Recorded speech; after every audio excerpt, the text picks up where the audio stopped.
Hello, Bagram. What? Well, you know, I know it's a little late, but I was in the neighborhood, thought I'd stop by. First of all, I want everybody to give a huge round of applause to your commander, General Joe Dunford. Please give him an outstanding, rousing acknowledgement. I am grateful to him for his leadership of our coalition here in Afghanistan and for his lifetime of distinguished service to the Marine Corps and to America. And can everybody please give it up to Brad Paisley?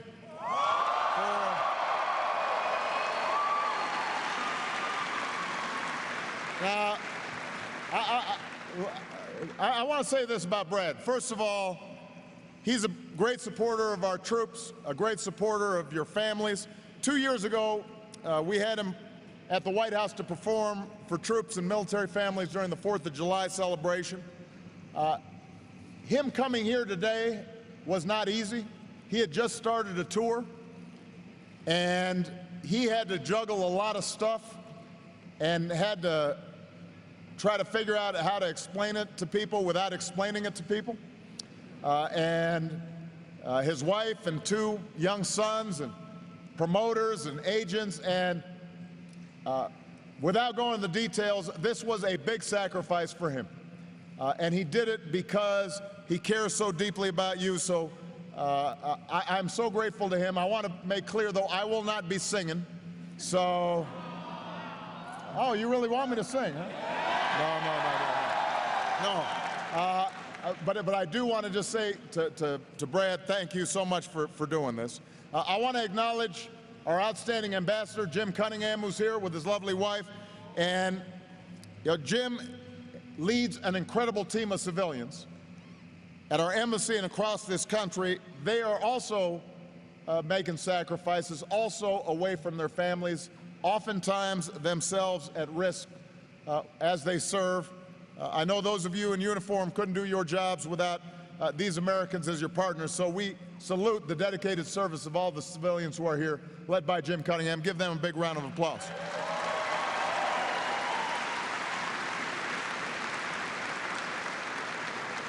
Now, I guess I also should mention that we got a few folks here as part of the 10th Mountain Division.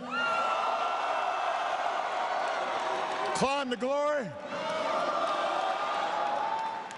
We got the 455th Air Wing in the house. The Task Force Mule Skinners. Task Force Thunder. Task Force Rugged.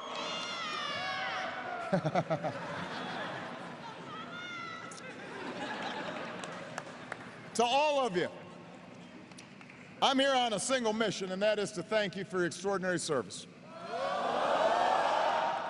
I thank you as your Commander-in-Chief because you inspire me. Your willingness to serve, to step forward at a time of war and say, send me, is the reason the United States stays strong and free. Of all the honors that I have as serving as President, nothing matches serving as your Commander-in-Chief. But I'm also here representing 300 million Americans who want to say thank you as well. You know, I know sometimes when you're over here, away from home, away from family, you may not truly absorb how much the folks back home are thinking about you. So I just want you to know, when it comes to supporting you and your families, the American people stand united. We support you. We are proud of you. We stand in awe of your service. And you can see it in American actions every single day. You see it in the kids across America who send you all those care packages and all those Girl Scout cookies. Those were pretty popular, huh? You like those cookies, huh? All right. I'll bet you'll get some more now. You see it in the neighbors and the coworkers who volunteer to help your moms and dads and wives and husbands and sons and daughters at school and on their sports teams. You see it at the airports when you return stateside, all the folks standing up, applauding, lining up to shake your hand and welcoming you home. You see it when entire stadiums get to their feet to salute our troops and our veterans. Just the other day, I welcomed the Super Bowl champion Seattle Seahawks. And listen, I'm a Bears fan, but the one thing that I saw, and I've seen in every sports team that comes to the White House, is the work that they do, visiting Walter Reed, Bethesda, doing work with military families. In fact, to help announce their draft picks this month, the Seattle Seahawks selected Jeff Baker, who's a Seahawks fan, but also a veteran of Iraq and Afghanistan and a proud sergeant in the U.S. Army, to make that draft pick. Because they wanted to send a signal that we love our sports, we love our football, that's fun and games, but this is the competition that counts. And these are the real heroes. You see America's gratitude every time I present a veteran of Afghanistan with our nation's highest military decoration, the Medal of Honor. We bestow that medal on an individual, but every time that we bestow that medal, whoever is the recipient says he accepts it on behalf of the whole team and everybody who wears the uniform of the American Armed Forces. And when those citations are read, Americans all across the country stop and they listen. And they're stirred by the sacrifices you render for each other and for all of us. So I'm here to say thank you. And I'm here to say how proud I am of you. And I'm here to say how proud I am of your families. Because in some ways, in ways large and small, they're sacrificing just like you are. But I'm also here because after more than a decade of war, we're at a pivotal moment. You know, last year marked a major milestone. For the first time, Afghan forces took the lead to secure their own country. And today, you're in a support role, helping to train and assist Afghan forces. For many of you, this will be your last tour in Afghanistan. And by the end of this year, the transition will be complete, and Afghans will take full responsibility for their security, and our combat mission will be over. America's war in Afghanistan will come to a responsible end.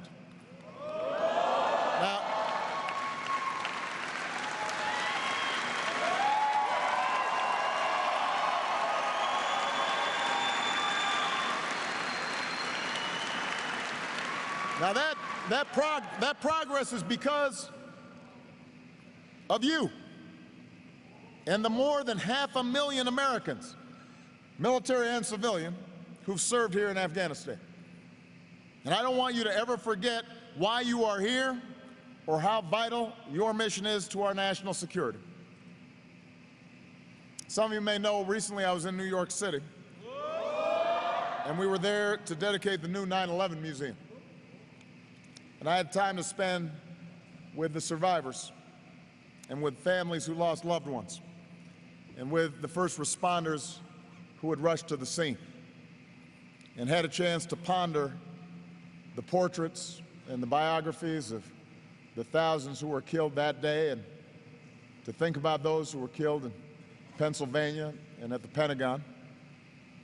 And once again, we resolved to never forget what happened on that September day, and to do everything in our power to prevent something like that from ever happening again.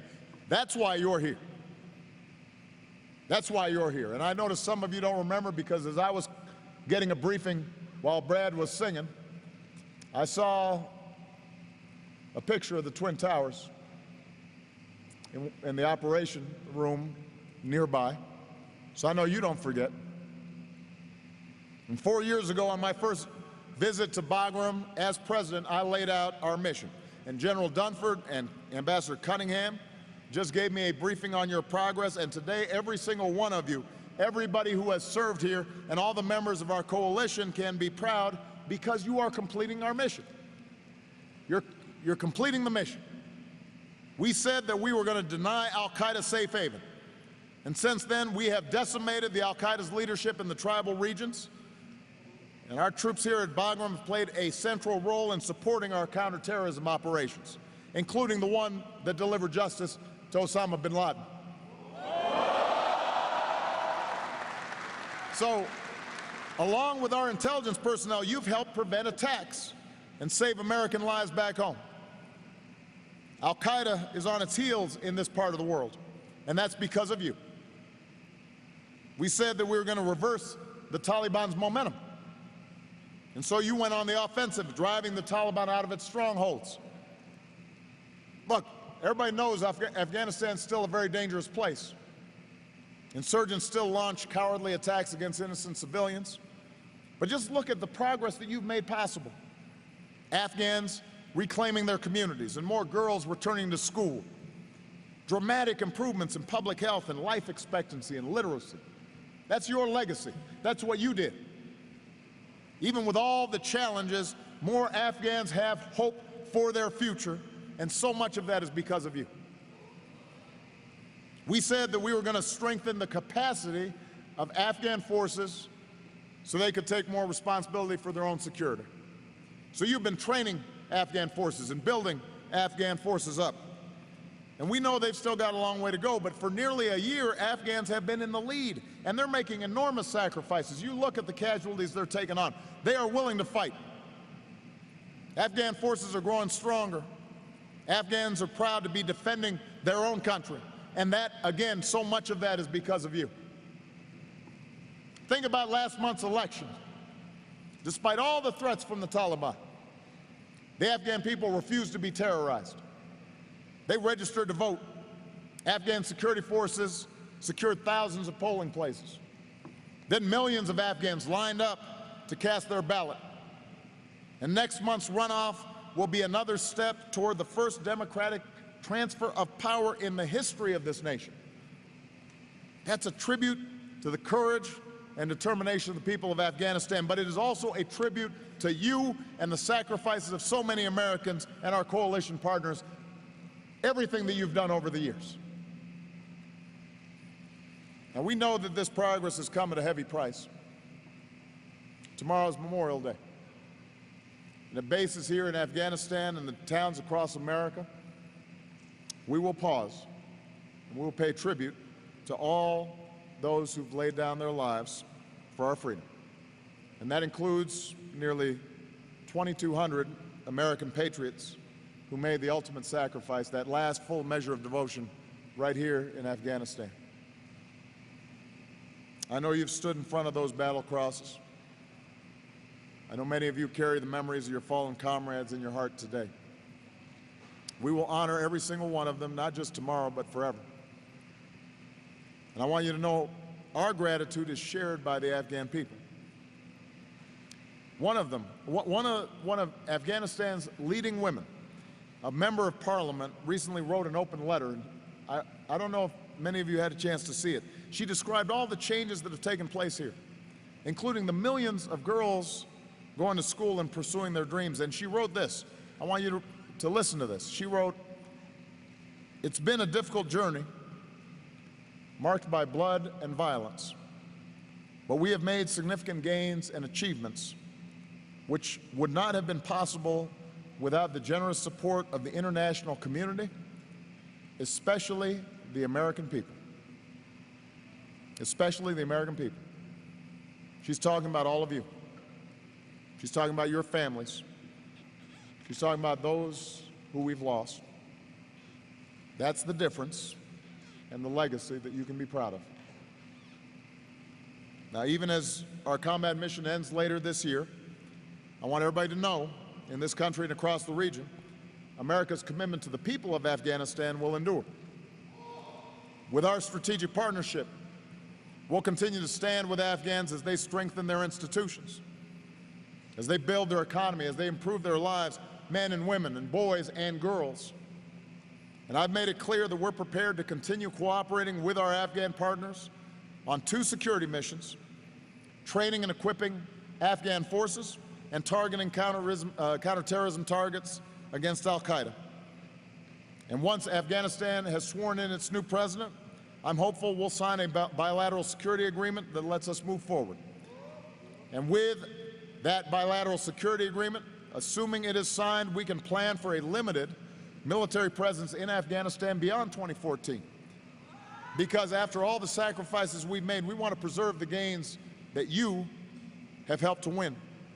And we're going to make sure that Afghanistan can never again, ever, be used again to launch an attack against our country.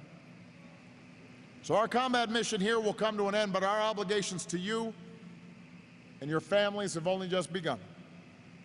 The al-Qaeda leadership may be on the ropes, but in other parts of the world, al-Qaeda affiliates are evolving and pose a serious threat. We're going to have to stay strong, and we're going to have to stay vigilant. And fortunately, we got the best led, best trained, best equipped military in human history. And as Commander-in-Chief, I'm going to keep it that way. We're going to stay strong by taking care of your families back home. First Lady Michelle and Vice President Joe Biden's wife Jill have made this their mission because your families serve too. They're heroes on the home front. And so we're going to keep joining forces to make sure more Americans are stepping up to support and honor those extraordinary families. We're going to stay strong by taking care of our wounded warriors and our veterans. Because helping our wounded warriors and veterans heal isn't just a promise, it's a sacred obligation. And as you come home, some of you will return to civilian life, and we want to make sure you can enjoy the American dream that you helped to defend. So with the transition assistance to help you begin the next chapter of your life, that's going to keep America strong. The credentials and licenses to help you find a job worthy of your incredible skills, that will keep America strong. Making sure the post-9/11 GI Bill is in place and delivering for you the kind of education that you have earned, that will keep America strong. And I keep on saying to every company back home, if you want somebody who knows how to get the job done, hire a vet. Hire a vet. Hire a vet.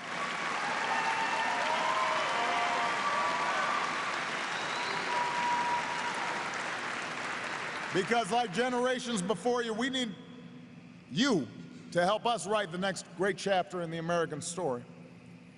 And I know you'll do that because I've seen the character of your service, and I know the strength of our country.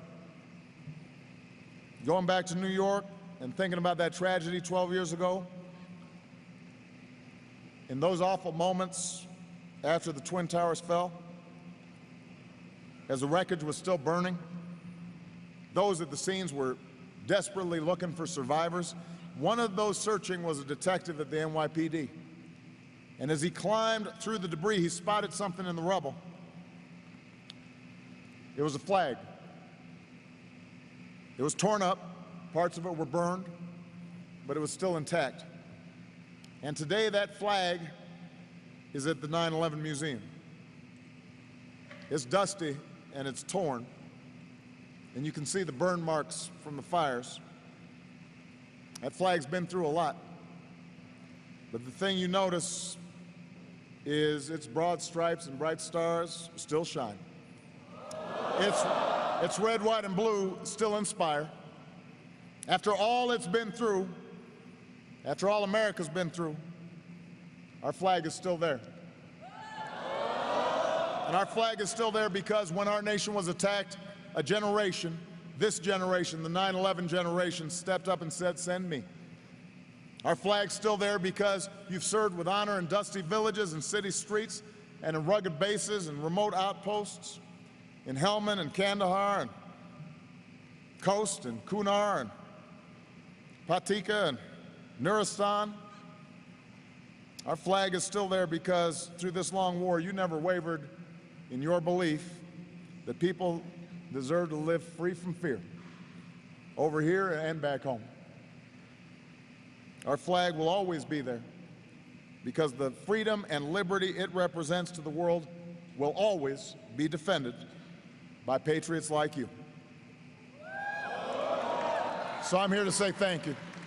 I'm here to say I'm proud of you. The American people are proud of you. God bless you. God bless the United States Armed Forces. And God bless our United States of America. Thank you very much, everybody.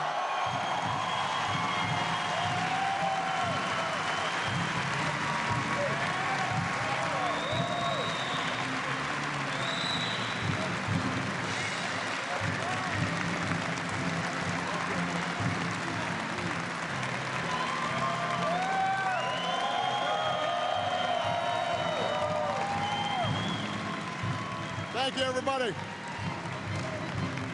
Now I'm going to shake every single hand in here.